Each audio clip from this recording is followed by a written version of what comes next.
শেষ হলো উচ্চ মাধ্যমিক পরীক্ষা।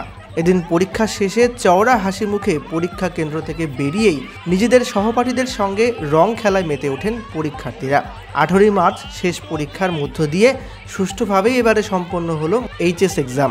ছাত্রীরা জানান, তারা পরীক্ষার জন্য যেরকম প্রস্তুতি নিয়েছিলেন প্রশ্নপত্র এবার সেরকমই হয়েছে। তারা আশাবাদী পরীক্ষার ফলাফল অনেকটাই ভালো হবে। পরীক্ষা খুব ভালো হয়েছে। এখন মনে হচ্ছে যে স্কুলে 11টা বছর কাটিয়েছি, সেখানে আজকে মানে পরীক্ষাটা দিয়ে এসে যতটা আনন্দ হচ্ছে যে না পরীক্ষা শেষে এখন ফ্রিভাবে থাকতে পারবো, কিন্তু সেদিকে মনে হচ্ছে যে না স্কুল লাইফটাও শেষ হয়ে গেল। সেখান থেকে বন্ধু বান্ধবদের একটু মিস করছি, বাকি ঠিক আছে।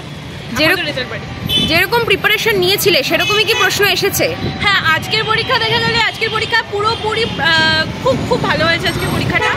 কালকে পরীক্ষাটা একটু আনকমন কোয়েশ্চেন এসেছিল, কিন্তু হ্যাঁ মোটামুটি একই মধ্যেই চলে এসেছে।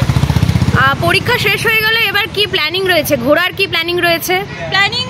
আপাতত তো এদিক ওদিক যে বন্ধুদের বাড়িতে কোনোদিন যাওয়া হয়নি, তাদের অনেকেই বলেছে যে আয় ঘুরবো, আর এদিকে ওদের এখন মা বাবার সাথে সময়টা এখন বেশি কাটাতে পারবো।